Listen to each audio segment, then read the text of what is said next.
Counting down, showing.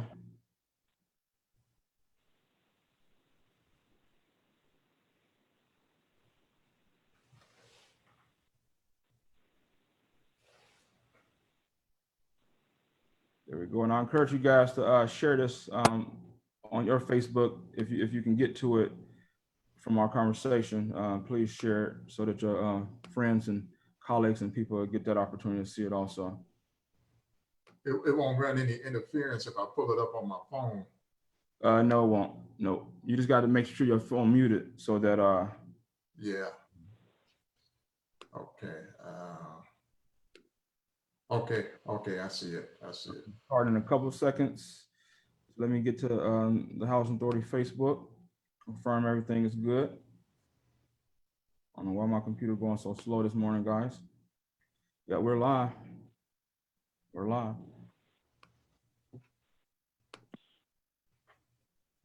So good morning, everyone. How you guys doing today? Great. We're doing well. Thank you, David. Yeah, I know there's some trying times going around throughout the nation. I appreciate you guys taking time out of your busy schedule to be a part of this panel. So what we're trying to do here is the Housing Authority and myself have been putting panel discussions about various topics. We did a few locally, and we have done some, throughout the nation. So this topic today, we're focusing on low-income housing tax credits, more so 4% tax credits. All you guys have a lot of experience in those areas. Damon, you from the standpoint of a housing authority director and as a developer. Let me explain the concept just a little for the individuals. What we call this is the balcony and the dance floor. We all know that being leaders in any kind of industry and any kind of organization is two main areas. You have your higher leadership and you have your individuals that's more in the trenches. And so the balcony is when we're on top looking down. We have a great view where we're seeing everything. We kind of get a big picture of everything that's going on.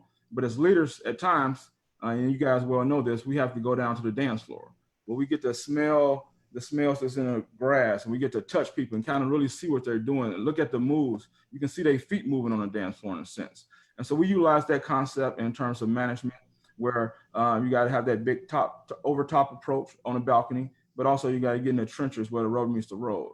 And so with that being said, I want to allow you guys to introduce yourself. Once I give a brief introduction of myself. My name is David Northern. I'm the host and moderator for this panel. I'm the CEO of the Champaign County Housing Authority. I also happen to be the Senior Vice President of the Public Housing Authority Directors Association. The panels we're really talking about is really about education. And one of the things that our agency is with MTW, which is Move the Work, and we're all about educating and helping our clients come along at spectrum, what we call self-sufficiency. And so there are three panelists that we have on today. Peter, Damon, and Jim will talk about development. We'll talk about their various backgrounds and just talk about how COVID is affecting their lives and their clients. It's really tough right now because I know we at Champaign, we have a lot of development going on right now. We're working with two of the developers that's on this call. And so I'm pretty sure the experiences are a little different. One, we're doing a turnkey, which means that we work with the developer until the project is completed and leased up, and then the developer walk away and it's all the housing authorities. That's one of our RAD replacement properties where we transition from traditional public housing to RAD. And we utilize 9% tax credits for that. It's RAD with vouchers in it.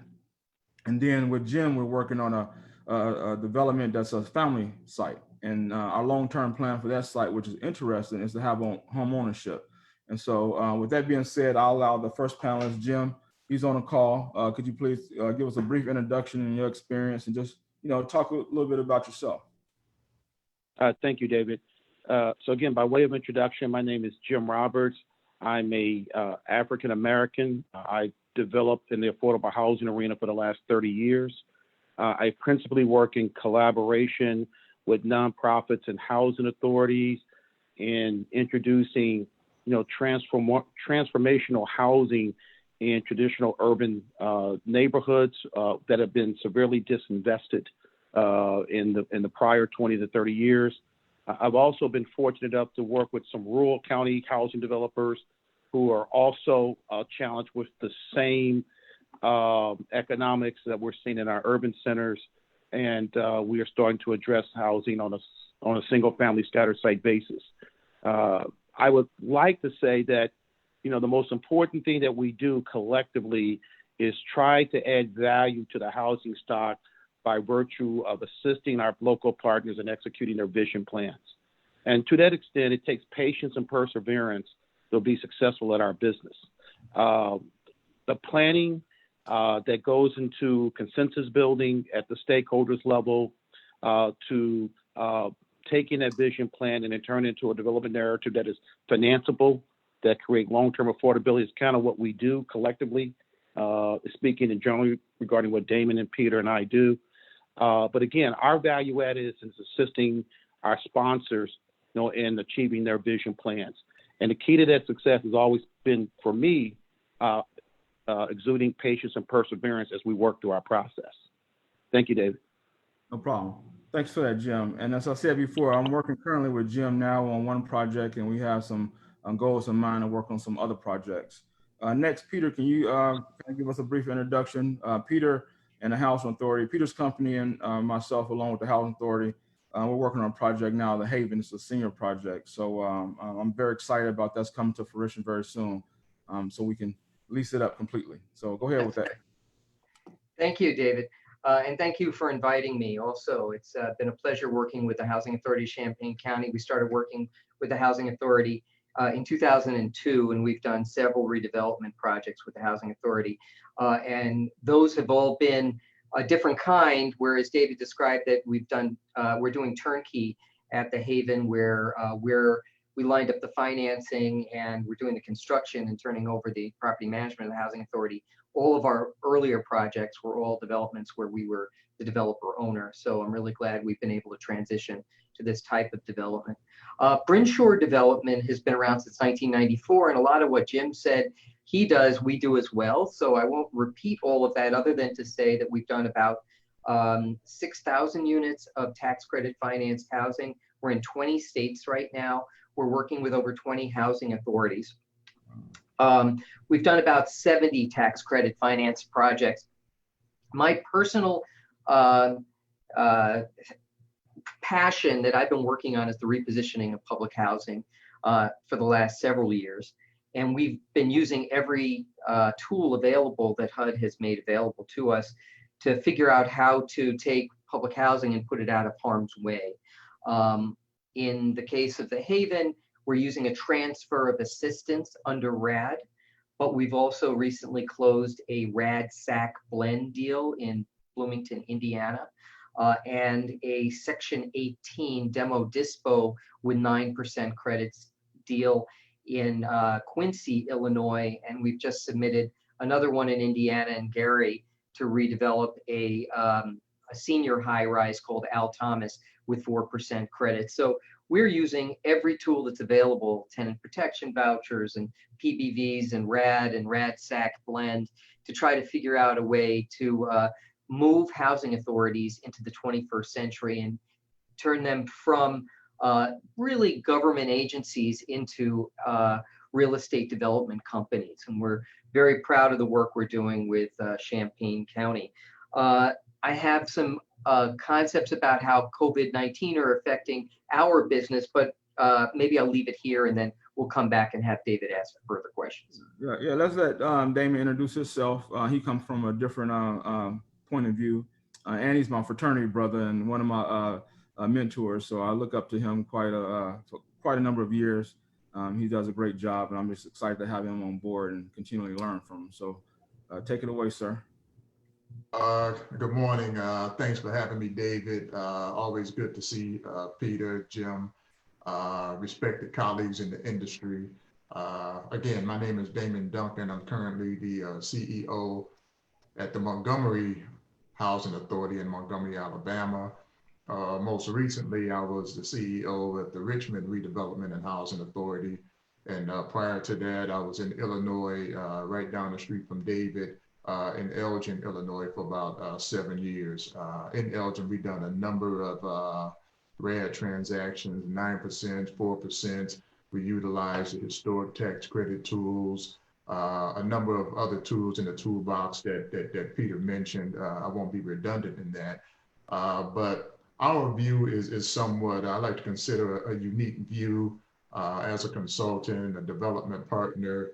and full-time CEO for large agencies, having worked with small, medium, and large agencies. The challenges are very different agency by agency. The goals and objectives of a particular agency vary. Peter mentioned helping housing authorities become development entities as well as asset management entities is really the goal for affordable housing looking forward. So I'm happy to be here and happy to share. Well, thanks a lot. Did you even mention that you're a professor also and you're teaching now, adjunct professor, or? Yeah, adjunct at Auburn University.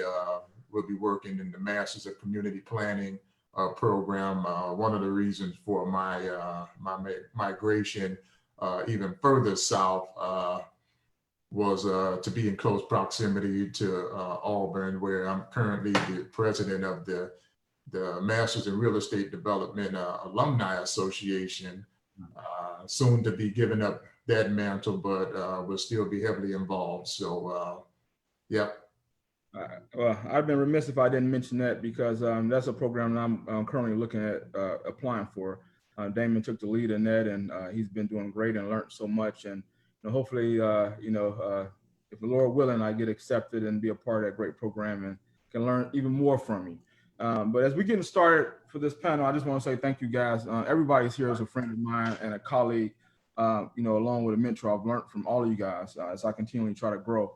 But our whole goal here is try to educate the community and keep that discussion around affordable housing going throughout our state, throughout our local organizations, and throughout this nation. Right now, we know we're dealing with a whole lot of affordable housing providers. COVID hit us hard, especially in the areas that we work in, especially in the developments that we work for, because there's more density in most of them. But the civil unrest also, we've had some effects related to that. Today is Juneteenth, which is a big day for, slavery officially ended. So we're celebrating that today. But, let's start, with Peter. What have you seen in terms of COVID, but also you can talk about any developments that's been impacted by the civil unrest that's occurring lately. Yeah, I'll start with the second part first. We built a beautiful mixed income, mixed finance building in a great neighborhood in Chicago.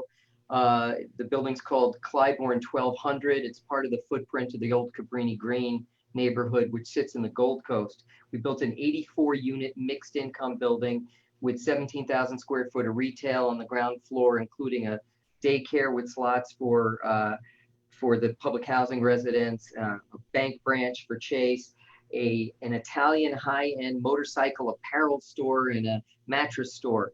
And we had looting. Wow. Horrible, just horrible. And we've been working with our tenants who were looted and reworking what their rent payments are going to be while they get back up in operation and pay for what was taken and get them back moving again. So that happened to us. But the one that really affected me, not personally, but kind of on a professional basis, is Shops and Lofts. It was a mixed income, mixed use development in Bronzeville in Chicago, where they put a Walmart on the ground floor. It was the first supermarket to be put into this neighborhood in 70 years, and it was destroyed. And it's something that's absolutely heartbreaking. It was a landmark project that took so many people so much time to do, and to see that it was destroyed and who knows when it's going to be back in operation is truly heartbreaking. But let me, before you move on, I just want to add one thing, or ask a question.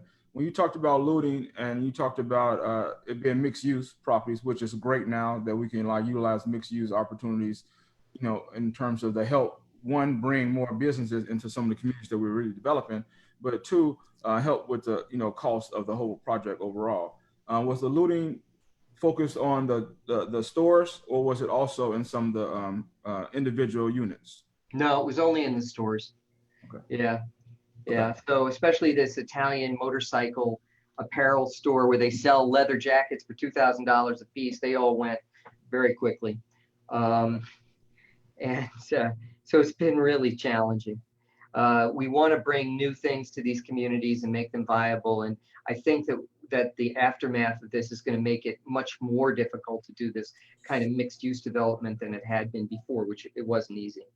But let me talk about the three sides of our business that are impacted by COVID-19. The development side in particular, we found that the investors and the lenders have gotten very skittish during this period since March. We've had two major closings, and in both of them, the investor and lender dragged their feet, pulling us through the fire and really raking us over the coals much more than would have typically happened. And fortunately, both of them closed, but each one took a couple months more than we would have anticipated if it were normal times. We've been asking for letters of interest from investors and lenders to submit new applications, and where we were seeing pricing of 95 cents on the dollar for the low-income housing tax credits, that pricing has been reduced to the high 80s, and in many cases, we're dealing with lenders who are telling us that under no circumstances are they writing LOIs at this moment. They're going to have to wait until things work their way through a little bit more. On the kind of the planning side, we're really rethinking about common area spaces in our designs for our new buildings and how they could be set up so that they can be used in times like this to allow for social distancing. As I'll talk about a little later on the management side, in our existing properties, we've shut down all of our common area spaces. We've removed furniture even. We've had to close exercise rooms and common area rooms, and it's really heartbreaking to see this, and we're thinking about how this is going to impact designs going forward. The second way we're being affected is on the construction side. I personally have 3 projects under construction right now, and we've had to put in special safety protocols in order to allow construction to move forward. And these include getting those laser guns to test the temperature of all the workers coming on site, putting in hand washing stations, limiting the number of workers in any unit at a time. But really the main issue is the supply chain for products that are going to be installed on site, especially those products that are produced in China, where the supply chain has really gotten disrupted. IDA, the State Housing Finance Agency here in Illinois, has been very good about allowing us to order supplies long in advance and store them on site as long as they're insured, so that we can make sure that we don't slow down. And I'm happy to say that we have not really slowed down any of our construction, and we've been able to move forward with these additional protocols. The third way we've been impacted is on the property management side. Evictions have stopped, and there's been a moratorium put in place. And we were very nervous that the residents, knowing that they couldn't be evicted, would stop paying rent. And we are seeing that in some places, but there's some very bright spots, particularly in Champaign, in Douglas Square, in Crystal View, in Highland Green. We're having payment rates of between 90 and 93% collections on rent. And we're seeing that in all of our mixed income properties where we have a strong social service component attached to our property management. We're in constant contact with all of the residents to find out how they're doing, if they're losing their employment, and if they are, how can we help them get employment, get on unemployment insurance, get the next job. We're, for the first time, accepting partial payment in rent. This has never been allowed before in any of our plans, and we're accepting partial payments and going into agreements to pay off the balance of it either later in the month or within 60 days. And as long as we're maintaining contact with the residents, we're doing very well, and things are doing well. The seniors are doing very well, and the market rate residents are doing well. The place where we're getting hit the hardest are lower middle class people who are in tax credit only units, who aren't used to dealing with social services.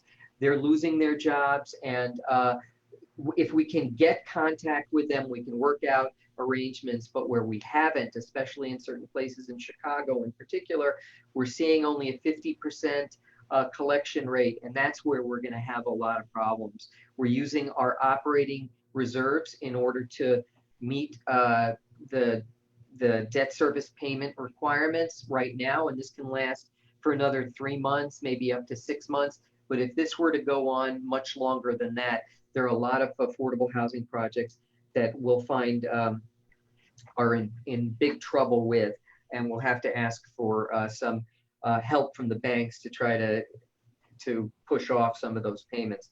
But as I say, right now, we're doing okay, and as long as we're maintaining contact with the residents, everything's fine. Thanks a lot for that, Peter. And that's something that we worry about as an agency, not only with the moratorium on rent, what's going to happen when it's lifted, how will we work with these clients and deal with, the loss of income, both for the clients and us during this issue.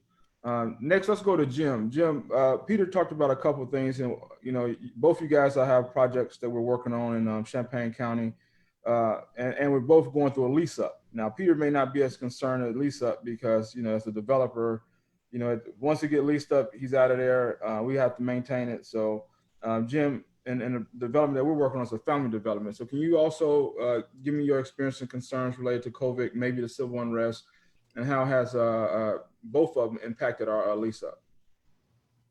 So let me start with the lease up. Lease up on a mixed income property, which predominantly tax credit, has been challenging during COVID because most of our targeted demographic comes out of the service industry. And the service industry for the last several months has been essentially shut down. So it's been very hard to verify income relative to our tenant selection plans. Also, with respect to the verification process, our principal government agencies, such as Social Security Administration Board and others, have minimum staffs working. So it's been challenging to even secure those verifications. As a result, leasing has been a grind relative to asserting the tenant income certification required for move-in. But it is moving forward, if you will. We're having to be creative in terms of how we go about procuring that information. We're also challenged by interaction, as Peter alluded to, because a number of our families are families with children. They have concern about coming out and engaging us, directly as we have conventionally used to. So we have to become very creative in how we've interacted with one another relative to building that application. Again, it's a grind through COVID. We've shared our experiences with our investors and lenders. I think, as Peter alluded to, we've asked for mitigation with respect to some of our regulatory requirements, with the hopes that, given the unique circumstance we're dealing with, we'll find that assistance. Now, with respect to the challenges we're having with respect to demonstrations and protests, I won't refer to them as a riot. We've been very active in our community, working with our leadership in the Black Lives Matter movement. As a result of our action, both in the south and west side of Chicago, we've been able to draw very strong relationships. We've been able to try to focus some of that energy and some of that anger more constructively into voter registration drives and the more peaceful demonstrations. We've encouraged and we've had some success in minimizing the damage done in our communities after the initial first few weeks of protests has taken place. In the Champaign marketplace, we've been very fortunate not to be impacted because of the relationships we built at the community level, although a couple of our businesses have been looted, and we've assisted in their rebuilding or reopening as well. And for us, it's all about being part of one community.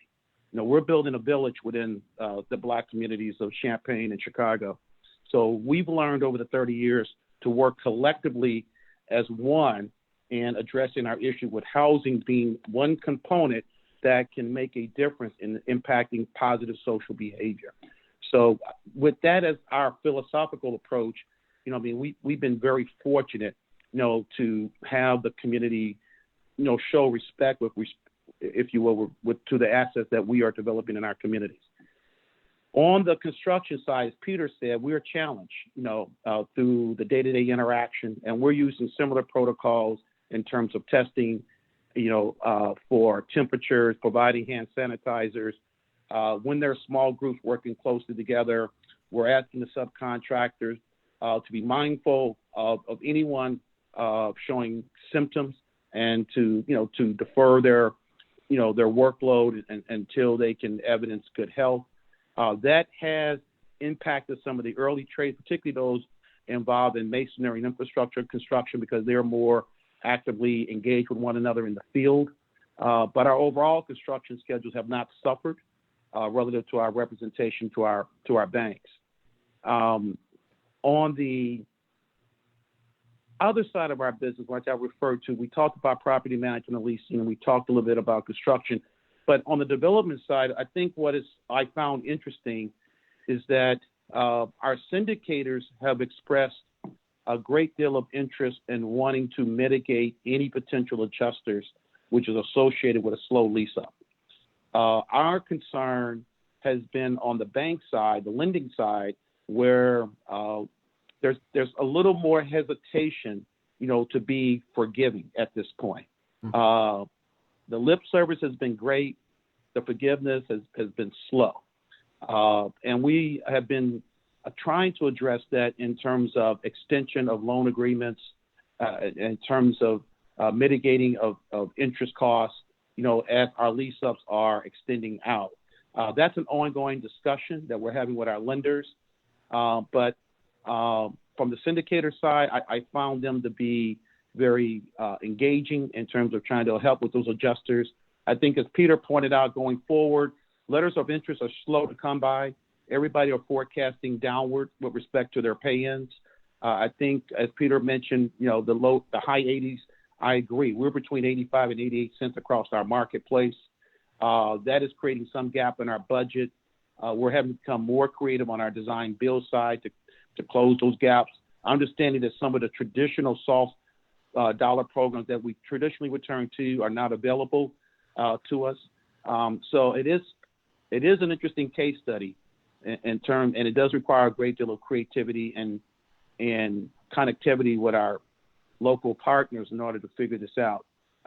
But we are persevering. We have 3 projects under construction, and so far, so good. Very good. Thank you. Thank you for that. And Damon, you're next. I want to not only talk about your development, because you're a master developer also, like I said, you're even teaching at this point now. So, but you're a housing authority CEO also, and you went from a bigger housing authority to a smaller in the midst of unrest and COVID. And so the stress level has to be tremendous. We've had a couple conversations with various housing leaders, and we talked about some of the changes that they've made as a result of the waivers that HUD allowed us to make. As I mentioned before, we had a special voucher to help individuals coming out of the homeless shelter. They had to spend at least 2 weeks in homeless shelter. They can come out, get a voucher right away, get housed, so we can open up the shelter so people can remain safe. We call it the stay-at-home, COVID voucher preference. And so, tell me a little bit what maybe that you have done most recently, especially in light of the being more working toward creating an atmosphere with the civil unrest and having concepts around social justice.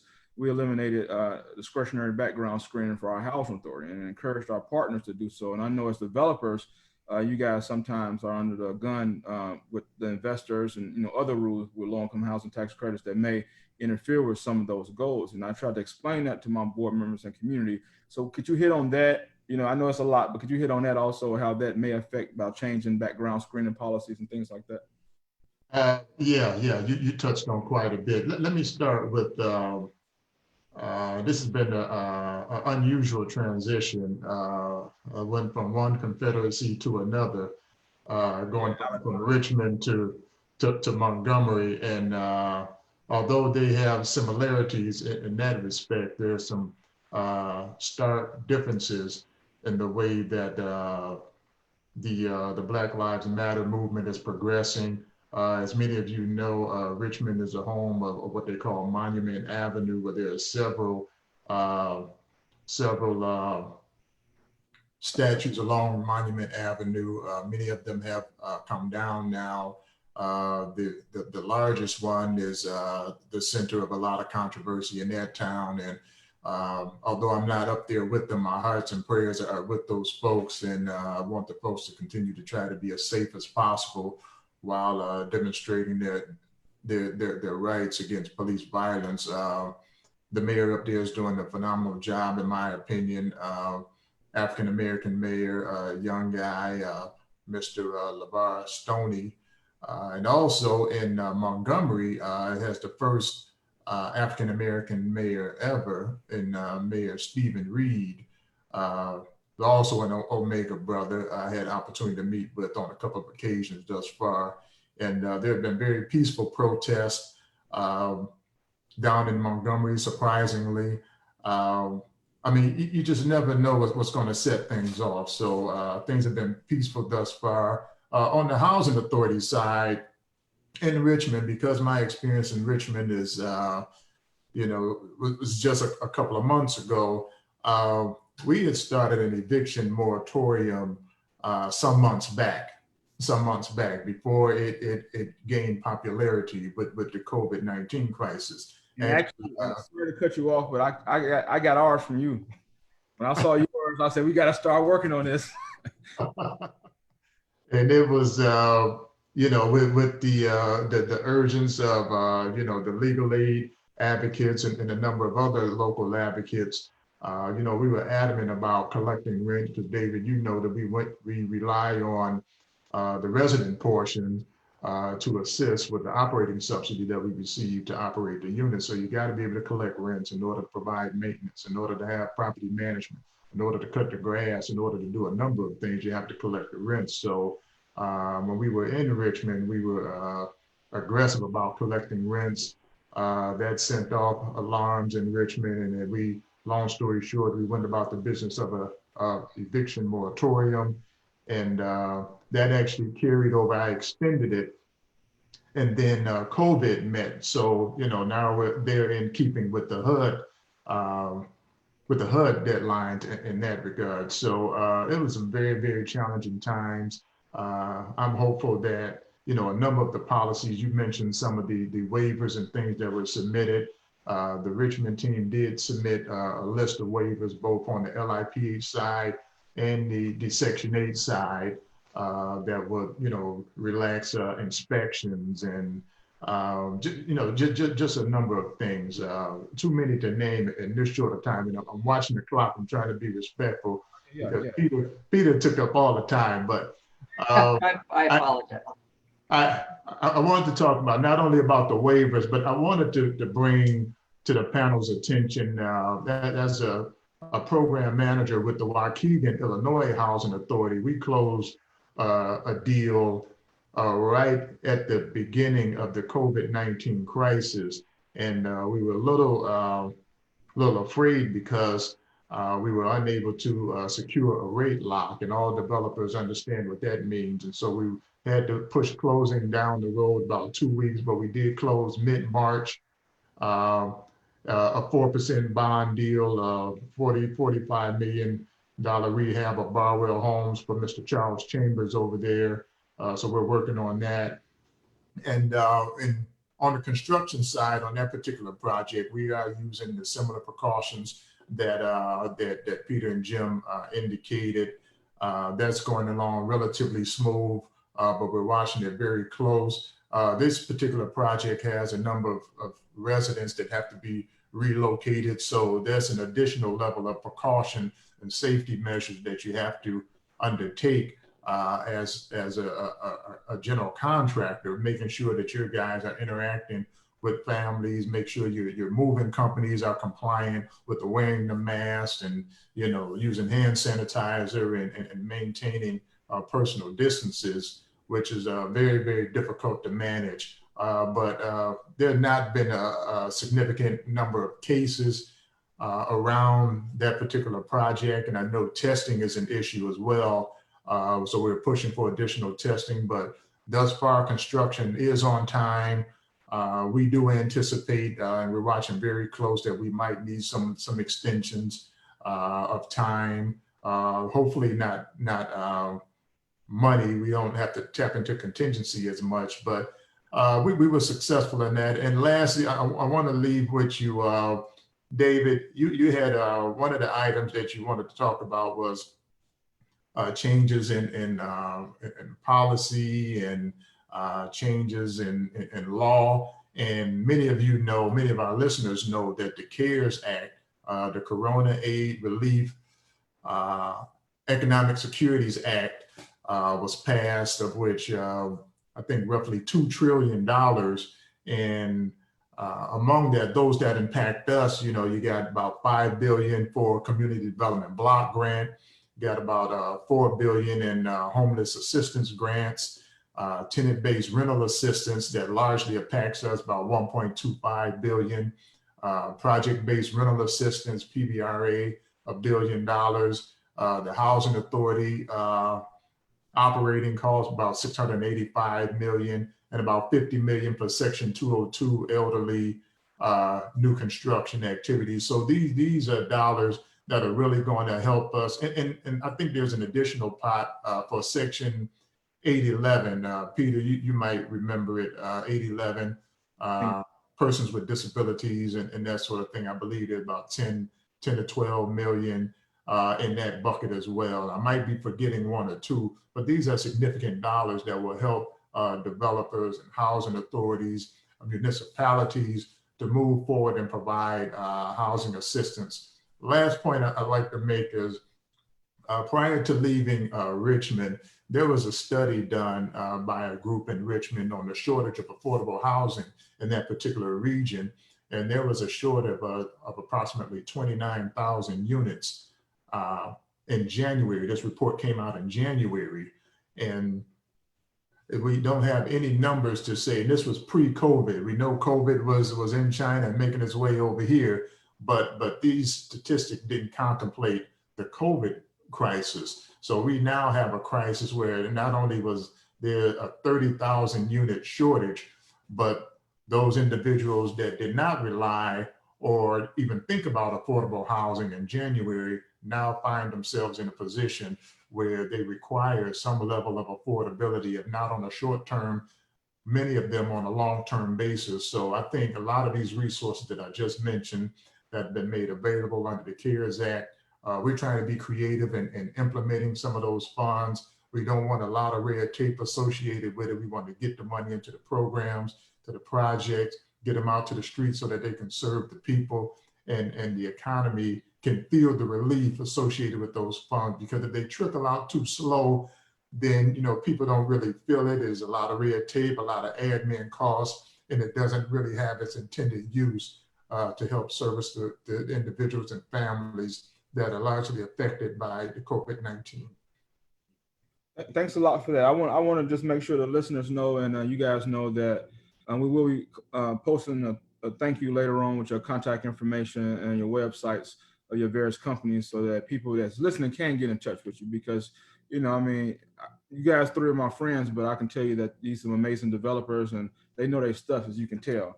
One thing that's important, we talk about the civil unrest, right? And so when we look at any development that we're doing in housing authority, especially as with low-income housing tax credits, also we look at minority participation.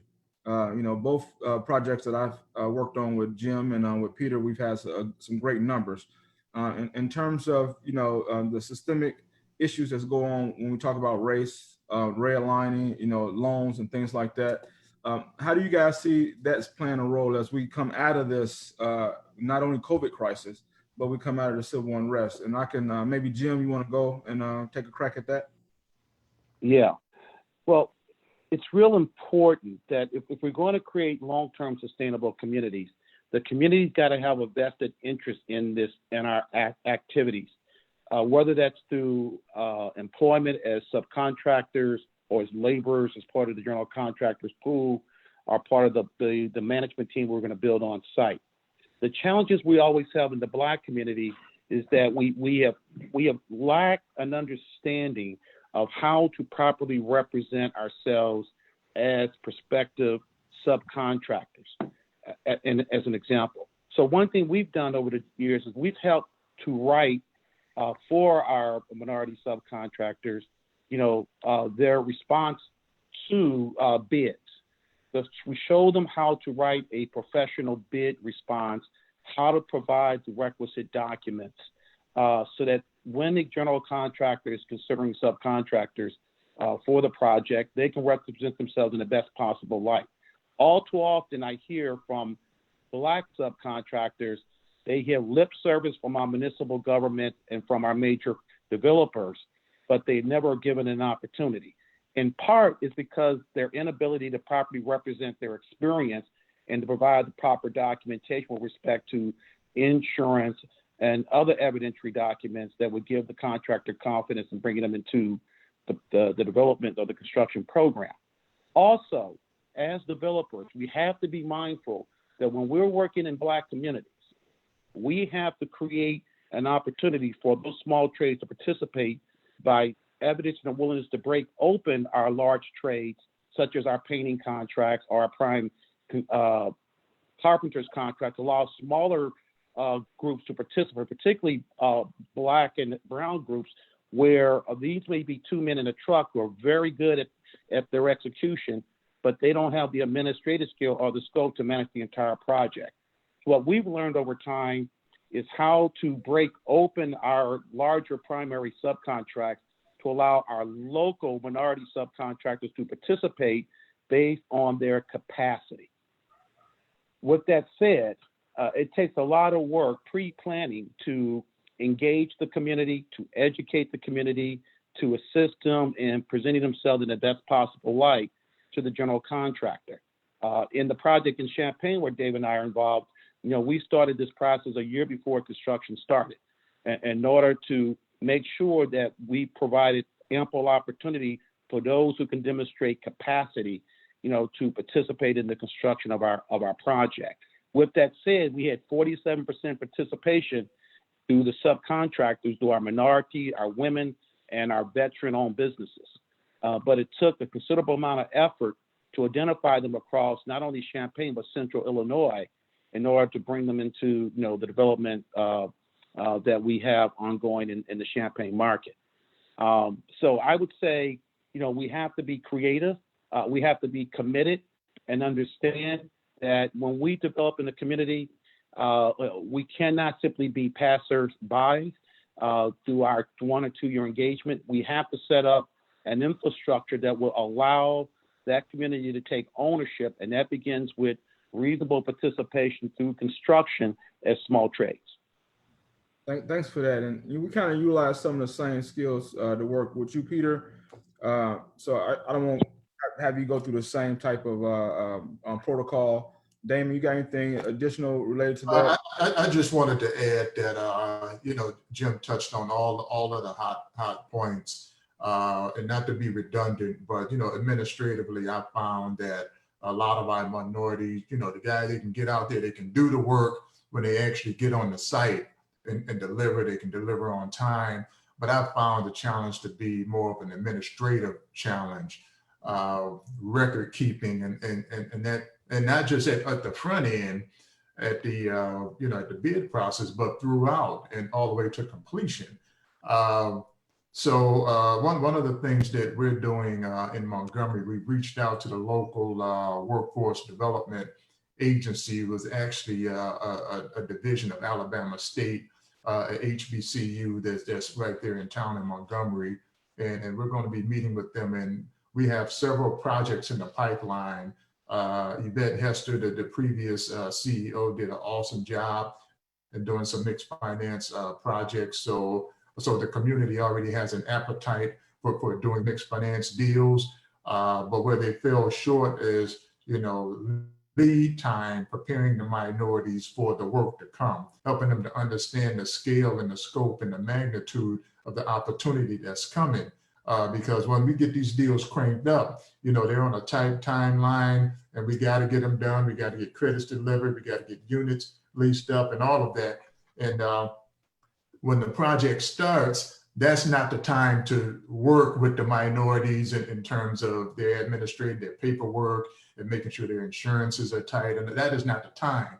So at the front end, a year or 2 years ahead of time, as Jim indicated, is ample time. And I know that's not our typical day-to-day work. That's not our wheelhouse, so to speak. So we have to be very, very deliberate in making sure that we reach out to that particular aspect of the community, because when the projects come, the last thing you want is a project to come, be successful, and the locals have not benefited to the maximum ability that they could have benefited from if we'd just taken the time on the front end to involve them.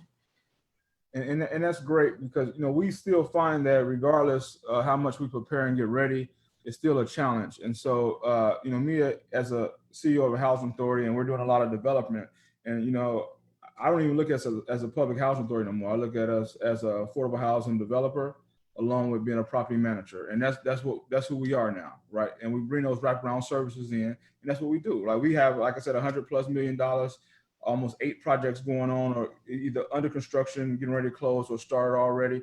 But that's one thing that we had to do. We saw a gap where even when some of the minority contractors go to get loans, right? So we started a program in Champaign where we call it Bridges Enhancing Capacity, where we loan up to 20% of the contract amount if they're working on our project, from some non-federal dollars, working with our local bank, and we're giving some education around it. It was a struggle starting off, and it's still some problems. And I know, Peter, we ran into some issues still with that. Can you talk about some of the issues and how we was able to resolve those issues when we was dealing with the minority population in terms of the projects? Yeah, Damon, I really appreciate what you said about helping minority contractors with administration and filling out Davis-Bacon compliance documents. But where the rubber hits the road is cash flow. And we have seen that there are times where the very good contractor, they can do the work, but because of the time lag between when they do the work and when they get the cash, they run into cash flow problems. Mm-hmm. And we really, really need to figure out ways to help support the cash flow needs of emerging, excellent subcontractors. And we worked with David to make sure that when we ran into problems with this, that we kept the subcontractor going. And, we had to just take a deep breath and a leap of faith. And we've been able to get everything back on track, which is really a great result that happened. But it would be better. I just want to back up a second and say, we have a crisis right now, and we shouldn't let this crisis go to waste. Yeah. We really have to figure out ways to use this crisis to have very targeted demands of Congress and what they need to be funding. And I think that I'm looking at what's in the HEROES Act, which is the follow-up act to the CARES Act. And there's some great stuff in there, $4 billion for public housing and temporary vouchers, $2 billion for Section 8, $15 million for people with AIDS, $5 billion for CDBG. What I don't see in there is what we're talking about right here.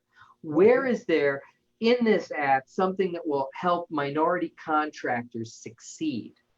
I want there to be $5 billion set aside to help fund the operations of minority contractors so that they don't have cash flow problems and that they can. And education, technical assistance, right? And technical assistance. I really think that just, providing subsidy for low-income people, it's great. But I think we need to get to the next level and build wealth in the African-American community and give them the tools that they need in order to build wealth. And I think that we really have to make those demands of Congress and make sure that they get included in future stimulus bills like this one. One thing, let me add to that, Peter. One thing I want to say, as housing authorities, we've been participating on these calls almost every other week with HUD, and we're talking about CARES funds and the creative ways that PHAs are utilizing these funds to implement operations during this unique time. We have more latitude than I've ever seen in this industry. I've been around since 92, and we have great latitude to think outside of the box and to, as many people are saying, reimagine. So that I'm challenging my team to look at innovative ways to do some things that we otherwise couldn't do. So there may be some opportunities within the authority and with the pot of funds that we've received under Section 8 and the LIPH program to be a little more creative, because they really relaxing the guideline, they relax procurement requirements, and what they're saying on these calls is use your best judgment, document, and be creative. And so I think this is the time to do that. You know, let's try to we got to break some eggs to bake a cake. You know, let's ask for forgiveness later and do what we know is the right thing to do in these various communities. And that's what. So David, this is Jim. Let me weigh. I like to weigh on this point. Okay, go ahead. So I would, and I'll be quick on this one. Yeah. What is needed is we need a strong voter registration drive in our Black community, and we need to elect to office those who reflect our philosophy and our ambitions today. The problem that we have institutional racism existing in our legislative branch of government at the federal level. And the only way we're going to see anything that is substantive done is if we can change those legislative representatives through the power of vote. So most important thing we can do now is to participate, engage in voter registration drive, and to put into position individuals who reflect our aspirations so that we can have input into the policy writing and legislative agendas that are being put forth at the state and the federal level. Without that, this conversation is moot. Exactly.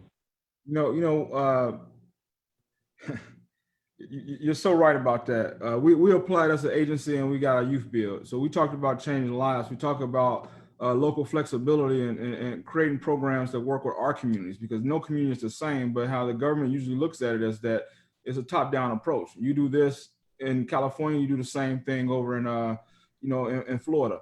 And so, even with the REACT, doing inspections, it'd be REACT inspectors coming from Florida doing inspections in Chicago when it's construction, everything is different because of the weather we got to deal with. So one of the things that we tried to do is bring in youth bill. Our goal as a housing authority, that's an MTW. We have that local flexibility. So we have a tremendous amount of programs.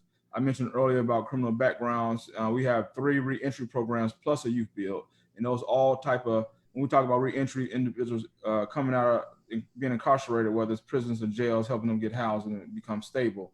And so we looked at it, and the community was really behind us and kind of pushed it in a sense, in terms of they were supporting us getting rid of those discretionary background checks, which, we talked about systemic racism, the redlining. We talked about the loans that, pre-construction loans that subcontractors, minority ones, go to the banks they can't get. So we had to come up with a loan method for that also, along with education. It was great because if they get a loan, it's 6-7%. We gave them to 2% because we gave it to them for what we got, right? So it's a lot of things that we can do, and we continually be creative. And like you said, Jim, we got to work on voter registration. We got to, utilize all our flexibilities and then share what we do that works.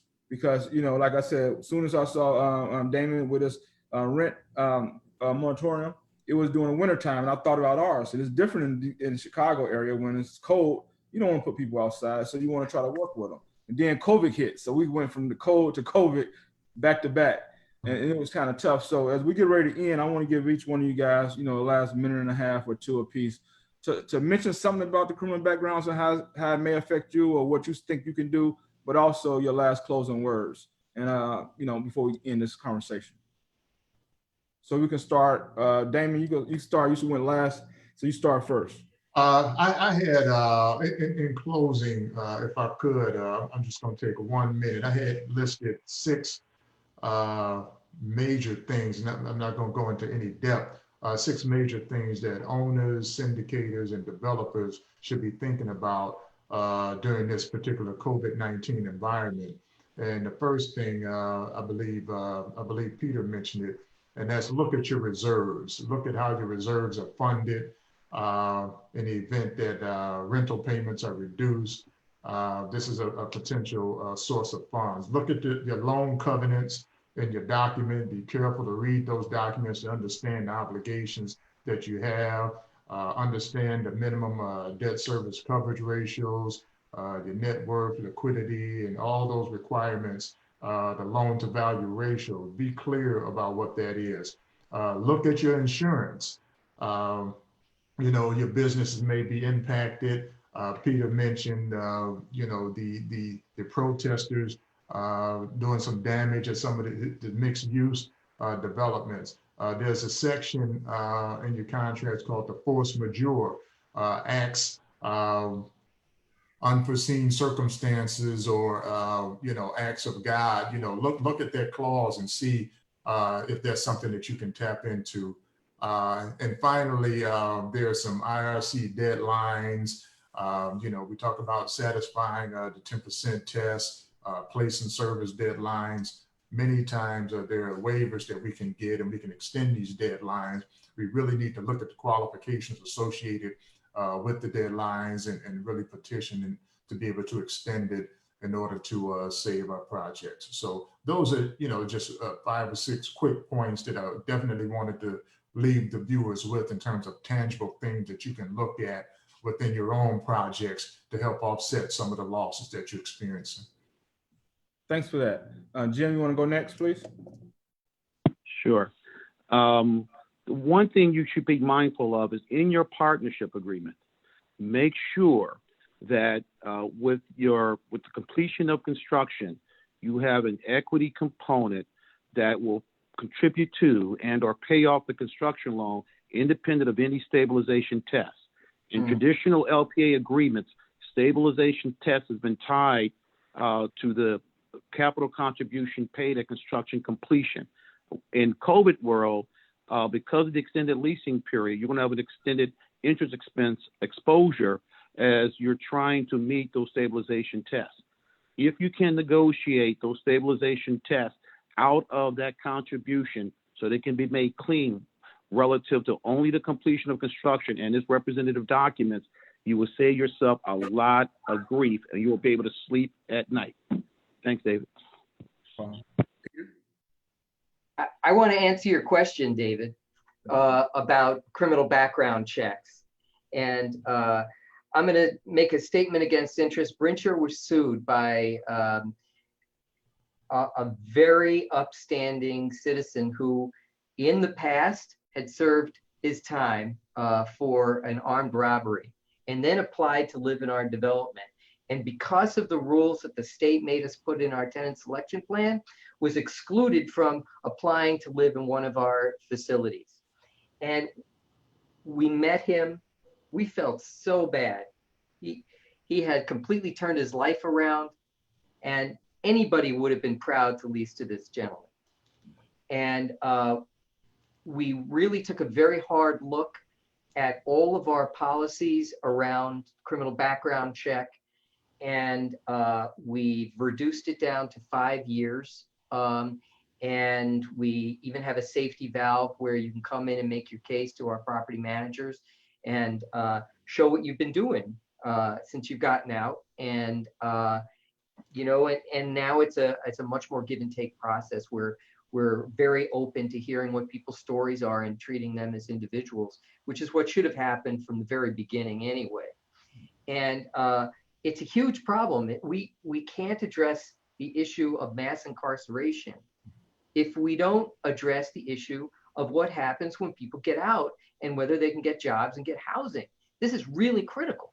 And it's something that we all need to rethink. And I'm sorry that I have to admit that it took getting sued for us to really think about this up close and personal, but I'm glad we did, because it's the right thing to do. We really need to treat people as individuals and help them succeed. And it's something that's really important. I appreciate that comment. And that's one of the reasons that, we moved forward with our efforts. When I came in, the community was pretty upset about the current policy. So we made some changes early on. I said, we will revisit this. Let us give me time, right? I took over a new agency less than 2 years, and we're there the other day. So I'm happy. The community's happy about that. In closing, I just want to say again, thank you guys for great panel. We could have talked for 4 or 5 hours almost. So, you can see why you guys are some of the leaders in our industry, especially as related to development. Our next panel discussion, we'll talk about reentry. We'll talk about criminal background policies, and we'll talk about changing people's lives. So this is a good segue into it. What's good that you mentioned, Peter, is that the state requires us to do so much related to IDA, low-income housing tax credits. IDA's pushing reentry. We have a reentry grant from IDA. So they're focusing on it. So, you know, I'm hoping to get an IDA person on there. So if I threw that out there now, hopefully IDA heard that and they allowed a reentry person to come on there so we can have that dialogue around criminal backgrounds. And plus with the civil unrest, you know, we talked about jobs for minority contractors. We talked about systemic racism. We talked about mass incarceration. I mean, we have delivery dates on our units and tax credits, lease up. The prisons got lease up also. It's the same concept. And so we have to start thinking better and different, where when we have lease up that's positive in terms of low affordable housing, the some of the criminal justice institutions have lease up in terms of how many people they want in their beds also. So again, I just want to say thank you guys. Again, happy Juneteenth. Have a great weekend. And I totally appreciate you guys for being a part of this panel. Thank you. Signing off. Thanks for having me. Thank you. Thanks for having me. Thank you for having me, David. Thank you.